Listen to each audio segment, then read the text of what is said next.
Hey guys, in today's video I want to tell you how you can build your confidence, not only when it comes to your technique, but also when it comes to winning tennis matches. So confidence in tennis is something that's very difficult to accomplish. You're not going to be able to achieve this by watching a YouTube video.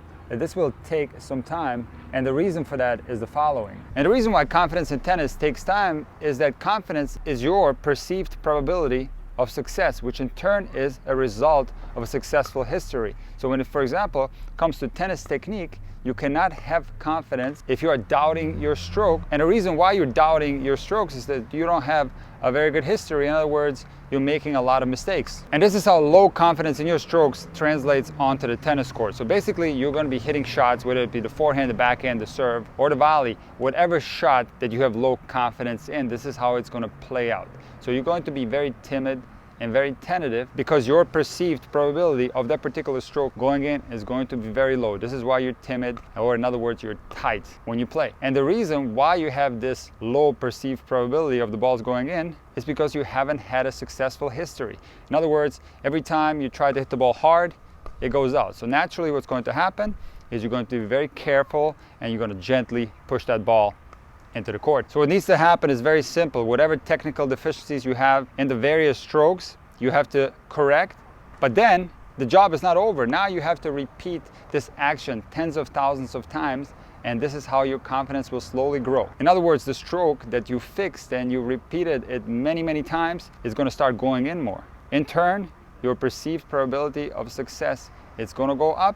And why is it going up? Because you have had a more successful history, and this is how you grow confidence into your strokes. There is no shortcuts. Again, like I said in the beginning, you will not achieve this by watching a short YouTube video.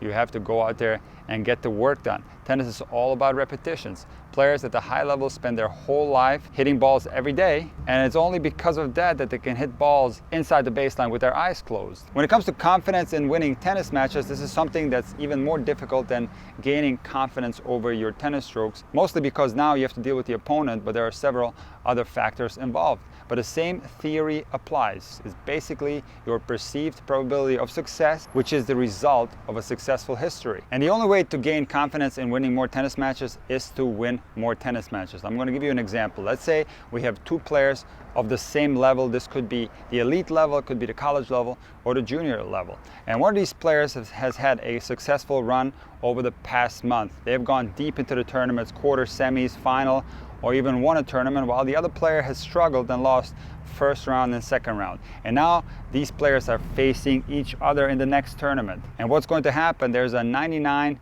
chance that the player who's been winning a lot is going to win that match, even though these two players are at the same level. And why is this the case? Because that player who's been winning has confidence, while the other player does not. And the reason why this is a predictable result, and you can go online and check scores from the professional players, and this is a pattern that's always been there. Players who do well usually continue to do well. In other words, if they do well at one particular tournament, they will continue to do well for a few months. Now, this will not continue forever. Of course, there's going to be ups and downs, but generally speaking, players who are winning a lot of matches will have a lot of confidence, and it's the exact opposite for the players who are not winning a lot of matches. They will be very low in confidence. So the example that I gave you, those two players, one with a lot of matches won in the past month versus the player who hasn't won a lot of matches, is very simple. That player has a lot of confidence.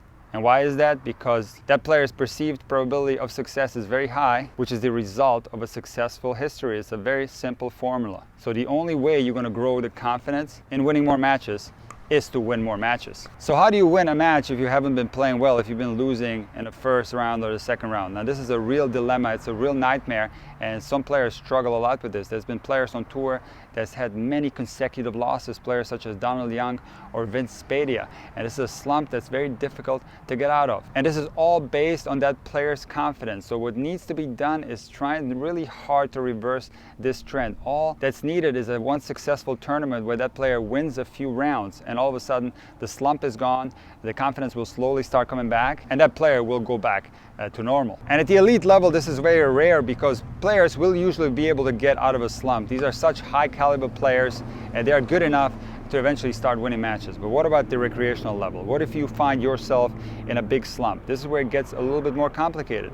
Because at the recreational level, you might still have some problems with your technique. You still might have some problems with your shot selection, with your ball recognition. So it's not all about the mental part of your game. So what you need to do is make sure that you get yourself as good as possible when it comes to these three things. You have to get your technique as good as possible. You have to work on your shot selection, and you have to work on your ball recognition. Once you have that down, now if you're still losing matches, you can start working on your mental game, which is basically being patient when you're losing, not giving up, having the perseverance to keep going, keep fighting until you finally start winning matches again.